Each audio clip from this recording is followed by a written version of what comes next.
வணக்கம் சார். வணக்கம்மா. சார், முடக்கு ராசி இல்லை அப்படிங்கிறத நீங்கள் ஆரம்பத்துலேருந்து சொல்லிட்டு தான் வரீங்க. அதே மாதிரி முடக்கு ராசி பற்றி நீங்கள் பயந்தீங்க அப்படின்னா என்னென்ன ஊர்களில் சிவன் கோவில்கள் இருக்கோ அங்கே போயிட்டு நீங்கள் வழிபாடு செஞ்சுக்கங்க அப்படிங்கிறத தெளிவாக சொல்லிட்டீங்க. நீங்கள் முடக்கு ராசி பற்றி லாஜிக்கலாக சொல்கிற பரிகாரங்கள் எல்லாமே நல்ல வரவேற்பை பெற்று இருக்கு சார். ஆனால் சில பேருக்கு ஸ்டார்டிங் லேர்னர்ஸ்க்கு முடக்கு ராசினா என்ன அப்படிங்கிற இன்னும் ஒரு கன்ஃபியூஷன் இருந்துக்கிட்டே தான் இருக்குது. ஸோ அதனால் அவங்களுக்காக இதை பற்றின ஒரு தெளிவான விளக்கத்தை கொடுத்தீங்கன்னா நல்லாயிருக்கும் சார். இப்போ நீங்கள் சிம்ம ராசியிலேருந்து ஸ்டார்ட் பண்ணுங்கள் சார்.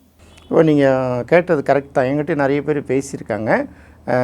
இந்த முடக்குன்னா சில பேருக்கு தெரியல சார். நான் நிறைய ஜோதிடர்கள் போனோடனே உனக்கு இந்த முடக்கு ராசி, இதுக்கு நீ பரிகாரம் பண்ணால் தான் சரி வரும்னு சொல்லிட்டு ஏதாவது ஒரு கோயிலை காட்டி அங்கே போனால் மினிமம் 10,000 15,000த்துக்கு பரிகாரத்தை சொல்லிடுறாங்க சார். இந்த மாதிரி நிறைய பேர் கேட்டதுனால தான் நான் அதை பற்றி பேச ஆரம்பித்தது.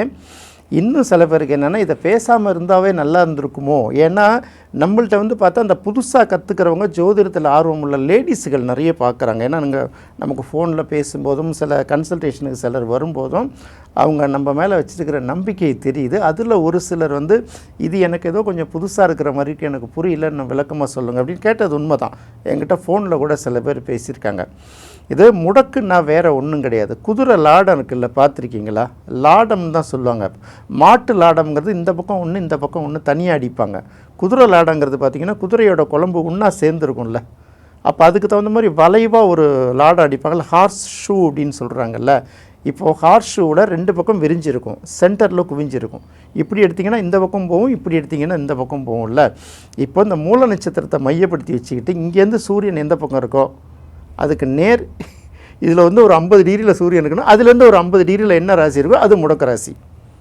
அந்த முடக்கு ராசி உங்களுக்கு எந்த வகையிலும் பலன் கொடுக்காது. அந்த முடக்கு ராசியில் ஏதாவது ஒரு கிரகம் இருந்தால் அந்த கிரகம் திசையில் உங்களுக்கு எந்த பலனும் கிடைக்காது, பாதிப்பு தான் ஏற்படும். இதை உடைக்கணுன்னா நான் ஒரு பரிகாரம் சொல்கிறேன் கேளுங்க. அதை போய் பண்ணிவிட்டு அந்த கோயிலுக்கு போய் ஒரு சகஸ்ரநாம அர்ச்சனை பண்ணுங்க, 1000 பேரை உட்காந்துருங்க, 3 நாள் உட்காந்துருங்க, இந்த ஹோமத்தில் கலந்துக்குங்க. இப்படி ஒரு கூட்டம் இடையில லான்ச் பண்ணிட்டாங்க. இது உண்மையிலே என்னன்னு கேட்டிங்கன்னா மூல நட்சத்திரத்துலேருந்து சூரியன் எங்கே இருக்குது அப்படிங்கிறத பார்த்து அதுக்கு ஆப்போசிட் அத்தனை டிகிரி எடுத்துக்கிட்டு பார்க்குறது தான் எந்த ராசி. இதுதான் பரிகாரம். அப்போ சூரியனுங்கிறதே சிவனை குறிக்கக்கூடிய ஒரு கிரகம் நம்மளோட ஜோதிடத்தில். ஏன்னா இவங்க கோயில் பரிகாரம் சொல்கிறதுனால இப்போ மற்ற நாடுகளில் போய் இப்போ நீங்கள் வெளிநாடுகள் அமெரிக்காவெல்லாம் போய் சிவனெல்லாம் எடுத்துக்க மாட்டாங்க. சூரியன்னா அங்கே பிளானட் சூரியன் தான். இப்போ நம்ம ஊரில் என்னென்னா காலாகாலமாக அதை வழிபட்டுட்டு வந்துட்டோம்.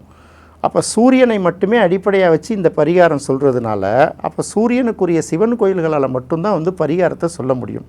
ஆனால் இவங்க என்ன பண்ணிட்டாங்க, புத்திசாலித்தனமாக முடக்கு ராசியை சொல்லிவிட்டு பரிகாரம் சொல்லும்போது கேதுக்குரிய விநாயகர், அம்மன் என்னென்னமோ இஷ்டத்துக்கு சொல்ல ஆரம்பிச்சிட்டாங்க. அதாவது பொய்யை சொன்னாலும் பொருந்த சொல்லணுன்னா குழப்பத்தை பசங்களாங்கிற போக்கத்தை பசங்களான்னு நம்ம ஸ்டாலின் சொல்கிறார்ல முதலமைச்சர், அது மாதிரி தான். அப்போ அது மாதிரி எடுக்கும்போது சில பேர் கேட்குறாங்க, சார் என்ன போனாலும் முதல்ல முடக்கு ராசின்னு சொல்லிடுறாங்க சார், இந்த ஜாதகம் வேலை பார்க்காது, இந்த திசை வேலை பார்க்காதுன்னு சொல்கிறாங்க, நாங்கள் என்ன தான் சார் பண்ணுறது, நீங்கள் சொல்லுங்கன்னு பல பேர் கேட்டதுனால தான் இந்த கான்செப்டே பேச ஆரம்பித்தோம். அதுக்கப்புறம் தான் வசந்தன் ஐயாவோட ஜாதகத்தை சொல்லி அவருக்கு 12ஆம் இடம் முடக்கு. 12ஆம் இடம்ங்கிறது வெளிநாட்டை குறிக்கக்கூடிய இடம். அப்போ முடக்கு ராசியிலேருந்து அந்த இடத்துல ஒர்க் பண்ணதுனால அது செயலிழந்தெல்லாம் போகல. வழக்கமாக அவருடைய பொருளாதார கண்டிஷனை தாண்டி 40 நாடுகளுக்கு மேலே அவர் போயிட்டு வந்திருக்காரு. அதனால் அதை பெருசாக எடுக்க வேணாம் அப்படின்னு தெளிவுபடுத்துறது தான் இந்த கான்செப்ட். ஸோ மூல நட்சத்திரம் தனுசு ராசியில் இருக்குது. தனுசு ராசிலேருந்து எந்த இடத்துல சூரியன் இருக்கோ அதுக்கு ஆப்போசிட்டில் இந்த பக்கம் என்ன ராசி, அது முடக்கு ராசின்னு எடுக்கிறாங்க. ஸோ சூரியனை வச்சே நம்ம இதுக்கு பரிகாரத்தை சொல்கிறோம். இதுதான் சிம்பிளான கணக்கு. சரி, இப்போ சிம்ம ராசிக்கு முடக்கு ராசியாக இருந்தால் அல்லது சிம்ம ராசி முடக்கு ராசிக்கான பரிகார ராசியாக இருந்தால் இதுக்கு என்னென்னத்தை எடுக்கலாம் அப்படின்னு பார்க்கும்போது நாம் சொல்கிற லாஜிக் பகுதியையும் சொல்லிவிடுவோம். சிவன்னா எங்கே பார்த்தாலும் சிவன் தான். ஆனால் ஒவ்வொரு சிவனுக்கும் பேர் மாற்றி மாற்றி வச்சுருக்காங்கல்ல. ஒரு இடத்துக்கு தகுந்த மாதிரி மக்களுடைய அணுகுமுறை பழக்க வழக்கங்கள் மாறுபடுதில்ல. அதை வச்சு தான் அந்த லாஜிக்கில் நம்ம பரிகாரம் சொல்கிறோம்.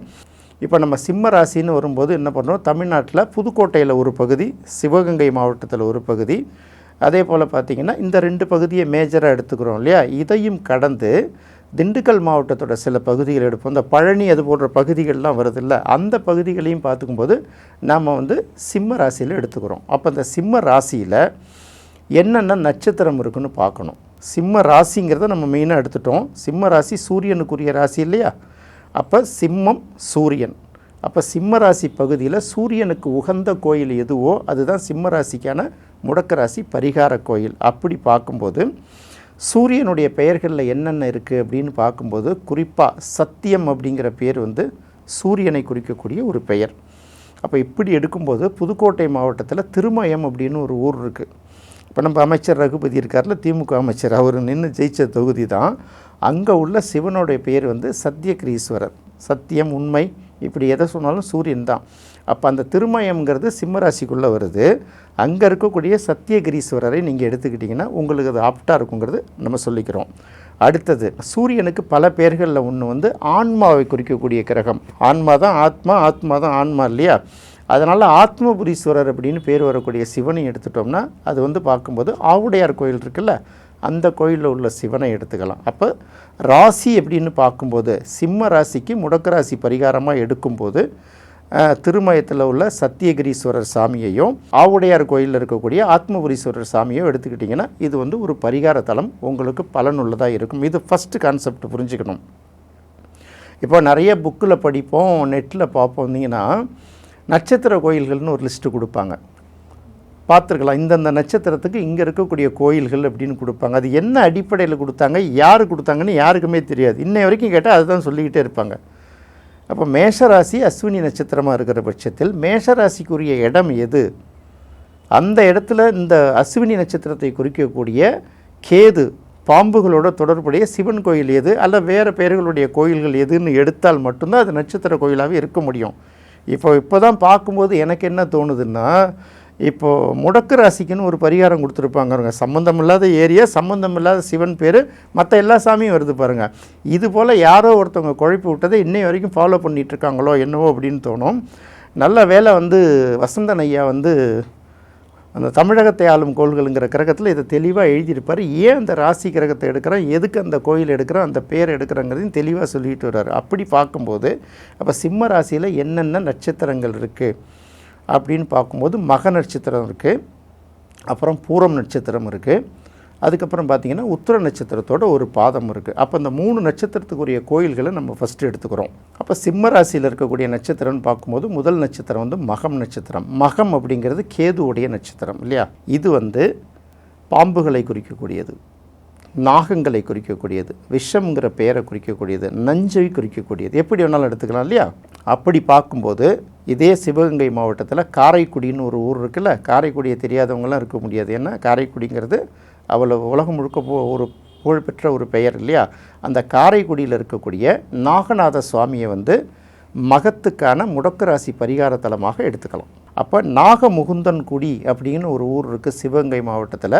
அங்கே இருக்கக்கூடிய நாகநாத சுவாமியை வந்து மக நட்சத்திரக்கான முடக்கு ராசி பரிகார கோயிலாக எடுத்துக்கலாம். அதுக்கு அடுத்தது பார்க்கும்போது பூரம் நட்சத்திரம் இருக்குது. பூரம்ங்கிறது சுக்கரனுடைய நட்சத்திரம் இல்லையா? அப்போ சுக்கரனுடைய நட்சத்திரம் வரும்போது திருப்புவனம்னு ஒரு ஊர் இருக்குது. திருப்புவனம் சொல்கிறோம், அதோட உண்மையான பேர் வந்து திருப்புவனம்.